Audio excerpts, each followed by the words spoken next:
Hello everyone. सो आज हम discuss करेंगे कि जो आज गिरावट हुई है 22 अक्टूबर 2024 में मार्केट के अंदर, इसमें काफ़ी अच्छी कंपनीज भी काफ़ी सस्ते दाम पे मिल रही हैं, काफ़ी अपने सपोर्ट लेवल पे मिल रही हैं। तो सबसे पहली जिस कंपनी की मैं बात करूँगा वो है इंडियन ऑयल कॉरपोरेशन लिमिटेड। आज उसका दाम करीब 155 के आसपास पहुँच गया है, क्योंकि इसका सपोर्ट लेवल 154.50 का है। पिछले तीन से 6 महीने में वो करीब 155 से लेकर 185 के बीच में वो ट्रेड कर रहा है। ये एक सरकारी कंपनी है और एक प्रॉफिटेबल कंपनी है और बहुत अच्छा डिविडेंड पे करती है। आई थिंक ये लॉन्ग टर्म के लिए पोर्टफोलियो में बहुत अच्छा ऑप्शन है, क्योंकि इसका डिविडेंड करीब 4 से 4.5% आपको अपने कैपिटल का डिविडेंड अभी ₹7 का डिविडेंड इसने पे किया पिछले क्वार्टर में। तो अगर ऐसी कंपनी का लॉन्ग टर्म के लिए रखें 10-12 साल के लिए, तो धीरे धीरे आपका जो डिविडेंड का परसेंटेज आपकी कैपिटल का करीब 10-12-15% तक भी हो सकता है, अगर ये जब तक प्रॉफिटेबल रही। सो ऐसी कंपनीज लॉन्ग टर्म के लिए अच्छी होती हैं। इंडियन ऑयल कॉरपोरेशन लिमिटेड, तो मेरी पहली choice Indian oil corporation limited को एवरेजिंग का है, क्योंकि अभी वो 154 के लेवल 155 के लेवल में जो अपने सपोर्ट प्राइस है, अब यहाँ से भी नीचे भी जाती है तो भी आप धीरे धीरे उसको एवरेजिंग करते रहें। तो ये मेरा एक सजेशन नहीं है, एक बस आपको बताना है, क्योंकि मैं ये तो आपको डिसाइड करना है अपने फाइनेंशियल एडवाइज़र पूछ के कि आपको ख़रीदना है नहीं खरीदना। मैं आपको कुछ स्टिक इन्फॉर्मेशन शेयर कर रहा हूँ कि अभी इस लेवल पर आ चुका है कि अगर इससे नीचे गिरता है भी है तो भी एक अच्छा ऑप्शन है। Because high dividend paying company है, सरकारी स्ट्रॉन्ग कंपनी और एक प्रॉफिटेबल कंपनी है भारत सरकार की। उसके बाद हम बात करते हैं IRCTC भी काफ़ी गिर चुका है, 830 के लेवल पे आ चुका है। IRCTC 1050 से के लेवल से पहुंचने के बाद में टॉप से करीब 20% नीचे है, 831.45 है। तो ये भी खरीदा जा सकता है IRCTC, और लॉन्ग टर्म के लिए अपने पोर्टफोलियो में रखा जा सकता है। फंडामेंटली काफ़ी स्ट्रॉन्ग कंपनी है और मोनोपोली बिजनेस है इसका। सो ये भी एक अच्छा ऑप्शन है इस गिरावट में खरीदने का। इसके बाद हम करते हैं LIC भी काफ़ी करेक्ट हुआ है, 909 रुपये के आसपास मिल रहा है। इसका जो सपोर्ट है, मेजर सपोर्ट, वो 866 का है। तो इसको भी अब इससे नीचे अगर जाता है इस लेवल पर या एवरेजिंग की जा सकती है। मतलब मैं वो शेयर्स डिस्कस कर रहा हूँ जो आज जो गिरावट हुई, जो अपने सपोर्ट लेवल पर आ गए हैं और जो फंडामेंटली स्ट्रॉन्ग है और इन नियर फ्यूचर में वो बाउंस बैक रखने की कैपेबिलिटी रखते हैं। तो उन शेयर्स को मैं डिस्कस कर रहा हूँ। मैंने आज के में 3 शेयर्स को डिस्कस ऑलरेडी कर लिए हैं, जो है IOC, IRCTC, LIC। इसमें एक नाम और है SBI भी अभी आज मॉर्निंग में काफ़ी अच्छा 815 820 रुपये का लेवल था, लेकिन जो गिरावट हुई उसमें 790 रुपये कहीं ना हो। तो LIC भी उसी रेंज में कहीं ना कहीं है काफ़ी टाइम से। तो आई थिंक LIC भी 790 है, 780 के लेवल पे एवरेजिंग किया जाती है, उससे नीचे लेवल्स पे एवरेजिंग किया जाती है। फंडामेंटली स्ट्रॉन्ग कंपनी है। सो LIC हो गई, SBI हो गई, IRCTC pure gold, IOC pure gold. So ये प्योर गोल्ड है और ये तो रिकवर करना ही है इनको, और ये दीज आर प्योर गोल्ड आप बोल सकते हैं। उसके बाद बात करते हैं पावर ग्रिड।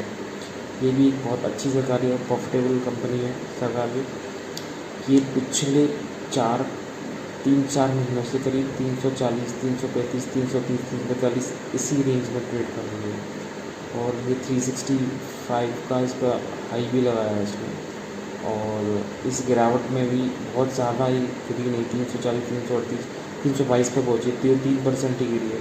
तो ये काफ़ी स्ट्रॉन्ग कंपनी है, फाइनेंशियली काफ़ी स्ट्रॉन्ग कंपनी है, डिविडेंड भी अच्छा पे करती है। तो ये भी एक ऐसी कंपनी है जो आप अपने पोर्टफोलियो में ऐड कर सकते हो रेगुलर इनकम के लिए as a dividend. Plus company profitable है और कैपिटल एप्रिसिएशन के लिए भी कंपनी अच्छी है। सरकारी कंपनी भले ही पर काफ़ी अच्छी कंपनी है। उसके बाद हम बात करते हैं NHPC अपनी हाई से करीब 110-15 से काफ़ी नीचे आ चुका है, 78.6। आज तो इसकी बहुत घटाई हुई है। तो आप NHPC को 70-65 के लेवल पे ऐड ऑन कर सकते हो और एवरेजिंग कर सकते हो NHPC। उसके बाद हम एक और सरकारी कंपनी की बात करेंगे, एनटीपीसी। एनटीपीसी में मोमेंटम काफ़ी अच्छा है, 420 का हाई लगा के 415 पे अभी इसने गिरावट भरे माहौल में भी सिर्फ 2-3% ही गिरा है ये। सो एनटीपीसी भी एक अच्छा ऑप्शन है। इसका एनटीपीसी का ग्रीन एनर्जी वाला आईपीओ भी आ रहा है, तो आपके पोर्टफोलियो में होगा तो इसके चांसेस ज़्यादा होंगे आपको ग्रीन एनर्जी मिलने के। तो ये भी एक रीज़न है आपको अपने पोर्टफोलियो में रखने का, और मोमेंटम में है इस शेयर, तो ये आपको तो अपने पोर्टफोलियो में ऐड कर सकते हो। इसके बाद हम बात करें इरडा। इरडा ने 310 का हाई लगाया और अपने हाई से करीब 33% आज करेक्ट हुआ, 199। ये 230 की रेंज में ट्रेड कर रहा था, आज भारी गिरावट में 200 से नीचे के स्तर पे आ गया। इरडा हालांकि 33% अपने टॉप लेवल से गिरा है, लेकिन अपनी जहाँ से ये इशू हुआ था, इशू प्राइस था जिसका 55 रुपये से जहाँ लिस्ट हुआ था, वहाँ से तो करीब 200% के आसपास में अपनी जो है चाल ली है।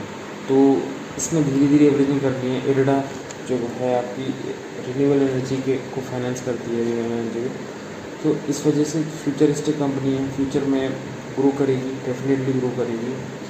तो इसलिए इसमें धीरे धीरे एवरेजिंग करनी है, काफ़ी बढ़ा हुआ शेयर है। सो हम बात करते हैं एक ETF की, जो है सेंट्रल पावर सेक्टर ETF, जिसमें सेंट्रल गवर्नमेंट की डिफरेंट सेक्टर्स की प्रोपोर्शन में इस फंड को मिमिक करता है, इस फंड को। और अभी काफ़ी अपने टॉप लेवल से 15 से 16% में आएगा। फिर PSU का काफ़ी गिरे हैं, 5 ये भी काफ़ी गिरा है, तो इसको भी अपने पोर्टफोलियो में ऐड कर सकते हो, बिकॉज इसमें आपकी जो रिस्क डाइवर्सिफाई हो जाएगी। और ये एक सेंट्रल पावर सेक्टर का सेंट्रल पब्लिक सेक्टर फंड है, ETF है, तो पिछले 1 साल में अच्छा रिटर्न दिया है, 70-75। पब्लिक सेक्टर तो भागे हैं, लेकिन अगर इसका आप एवरेज भी देखिए तो 15-20% का CAGR से इसका ग्रोथ है। सारी अच्छी कंपनी है, नवरत्न कंपनी, प्रॉफिट मेकिंग PSUs हैं इसके अंदर जो प्रोपोर्शनल में है, तो इसको एक बार देखा जा सकता है, एक बार उसकी स्टडी करिए CPSE ETF की, क्या एड ऑन किया जा सकता है। इसके बाद एक और ETF है ITBs। हालांकि IT सेक्टर पिछले 3-4 साल में 30%, 25% तक भागा, उसके बाद अब गिरावट में 7-8% गिरा है, लेकिन स्टिल 20% तो भागा है, लेकिन 10% करेक्ट भी हुआ है। सो आप ITBs एक ETF है, उसको एनालाइज कर सकते हैं। 46-46.5 का उसने हाई लगाया, उसके बाद अब वो करेक्ट हो गई 44.3, 44, तो उसमें भी अब धीरे धीरे एवरेजिंग हो सकते हैं। हो सकता है वो डाउन जाए, हो सकता है, तो उसको धीरे धीरे एवरेजिंग कर सकते हैं। US इलेक्शन आ रहा है, क्योंकि सारी जितनी भी IT कंपनी है उनका जो बिज़नेस होता है वो US में, और US में होता है, या यूरोप वगैरह, साउथ अमेरिका या अफ्रीकन कंट्रीज़ में होता है, तो इस हिसाब से उसका बिज़नेस तो करीब, अगर US में कुछ भी होता है, इलेक्शंस हैं, तो बिज़नेस तो उनका इफेक्ट करेगा। तो इस वजह से हो सकता है शायद IT सेक्टर फिर से डाउन हो जाए या काफ़ी बढ़ जाए, तो दोनों ही बातें हैं।